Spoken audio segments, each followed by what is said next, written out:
So we all have a story. We heard today from some of our speakers about love and about mission and about for-profit, nonprofit. But at the end of the day, we all have a story. We're all here for a reason. Something happened in our life that got us focused on our mission, on what we're doing. And the date that you see on the screen is the day that my life got focused. That's the day that I heard what many proclaim to be the three most terrifying words in the English language. You have cancer. 19 years old, fit, athletic, college athlete, and your world is turned upside down. So immediately you start to question things. You start to question your invincibility. You start to question the future. You start to think about, where am I going to spend my time? Where am I going to spend my days? And how am I going to have the biggest impact on the world? And one of the things we see time and time again with people who've been diagnosed with cancer is that they want to give back. They want to help others. They want to find a way to make a difference in the world. And one of the things that I started thinking a lot about is this concept that opposites rule. Opposites actually attract. Okay, here I was, this healthy, young athlete, and all of a sudden, a day later, a cancer patient wondering about my future, having never been in the hospital before, having never been sick, having never had a broken bone or anything of the like, starting to question my own mortality and my own future.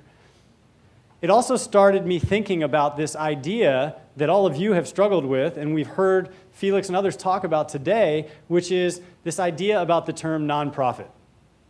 Okay, the question that was asked of Felix during his Echoing Green interview was a good question. But my hypothesis is it doesn't matter. Who cares? Who cares if you're a for-profit? Who cares if you're a nonprofit? In fact, my hypothesis is we should never use that term, ever. So what did I do? And this is the second Twitter moment of the day, I guess. But I went out and I asked people on Twitter this question. What would you call? What do you think of this term? This term that impacts all of society, all of civil society, and really benefits everyone. What would you call it? And the responses were unbelievable. I mean, none of them great in terms of a term that sort of you thought, oh, that's it. But people said it should be called all profit. We profit. You know, I mean, things like that. And think about it. I mean, how many people in here are running a nonprofit? How many people in here have been served by a nonprofit? It's the only sector in our society where you don't have to invest, and yet you get to benefit and reap the benefits of the service. You don't have to be a shareholder, and yet we term it nonprofit. And we expect these entities and organizations to sacrifice, and we expect these entities and organizations to do more with less. And yet, these organizations are serving the globe. So I started to think about what this actually meant. This term, should we even use it? Does it matter? If the focus is on your mission and the impact, and we heard a lot about value and impact earlier, and the focus is on serving people in some form or capacity, then shouldn't we all just talk about being profitable, regardless of whether that profit is monetary in some regard? Why do we have this term non-profit? It's a tax code. It's determined by the IRS. It's something that someone told us is what we are. This is what you are. You are a nonprofit. But in my world, in our world, it's not something that we value very much. So the other thing I started talking about or thinking about in terms of this idea that opposites rule, opposites attract, is that you can have the smallest idea, but if it's focused on a mission and focused on people, it can truly change the world. So this slide is something we talk about a lot at our organization. Cancer is the #1 cause of death around the world. 8 million people a year. More people die every year of cancer than AIDS, malaria, and tuberculosis combined. Think about that. But cancer is old. It's been around forever. It's stale in the minds of the public. We have the therapies. We have the technology. We know today, without any additional biomedical research, how we could save half of these 8 million people today if we just delivered to them what we know already works. And yet we're not doing it. And that's a moral and ethical failure on the part of many. So what is it going to take? This little yellow piece of silicon that weighs less than an ounce, that costs about 9 cents to produce, that has now mobilized 80 million people around the world who've stood up and said, you know what, I'm going to give you $1, and I want to be a part of this movement, have decided that they can solve the problem. They've decided that we're not going to wait. We're not going to wait for somebody in a lab somewhere. We're not going to wait for some new breakthrough that may only impact a small percentage of people. We're going to raise awareness, we're going to change policy, and we're going to make sure that the people who need the care that we already know works get that care, and they deserve to get it wherever they live or whoever they are. The reason I put this slide up is because everyone in this room has ideas, and they might seem small, but if they're focused on serving people in need, and they're focused on a mission, you have to pursue them with great vigor. So that's what we're about. We're about bringing people together. We're about democratizing this movement. The reason this was so successful, and we've had people come to us all the time, you should charge $5 for a wristband. You should make a fancy one that's gold and sell it for $100. I mean, I kid you not, the Home Shopping Network came to us.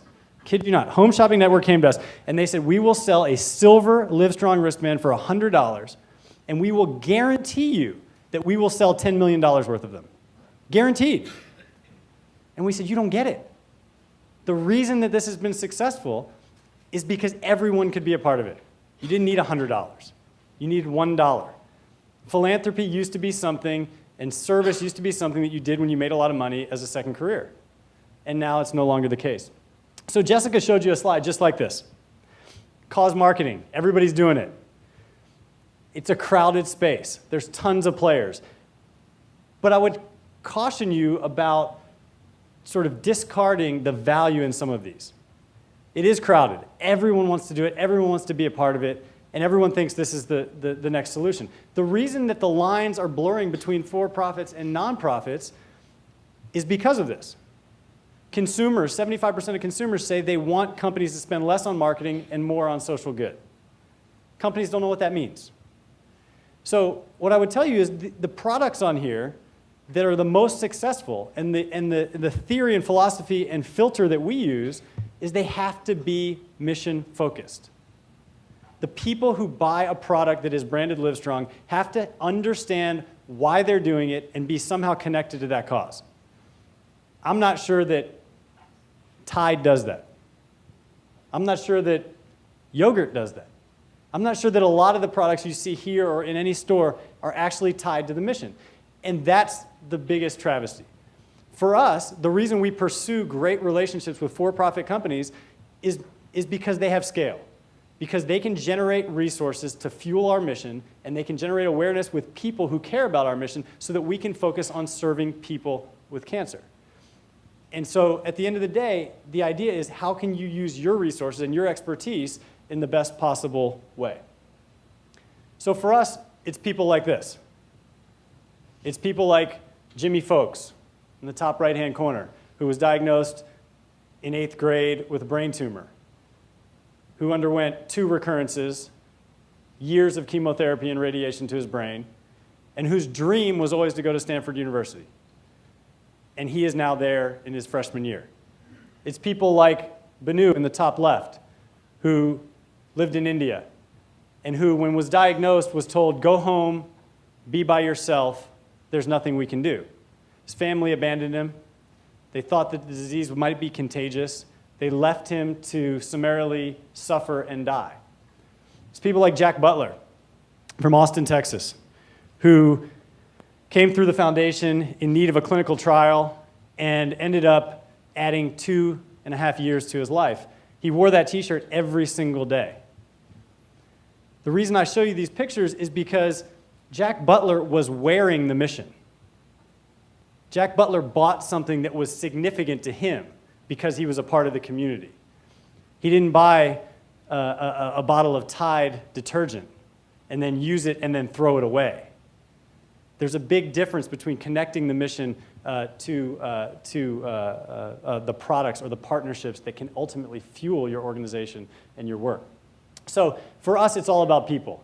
That's the filter. Our org chart, and I wish I would have brought the slide, but our org chart at the organization has 2 boxes. It has a huge box at the top that says 28 million people with cancer. And underneath it, it has one small box that says all of us. And at the end of the day, when we're all running in 52 million directions and there are 3 emails coming in and 2 tweets and 3 phone calls, the one call or tweet or email that's coming from someone that is in need who has cancer is the one that we answer first. It's the thing that we drop everything to do and focus on. So I'm going to show you a quick little video to wrap up that hopefully gives you a sense of not only our mission, but also our focus on individuals and families who are affected by the disease.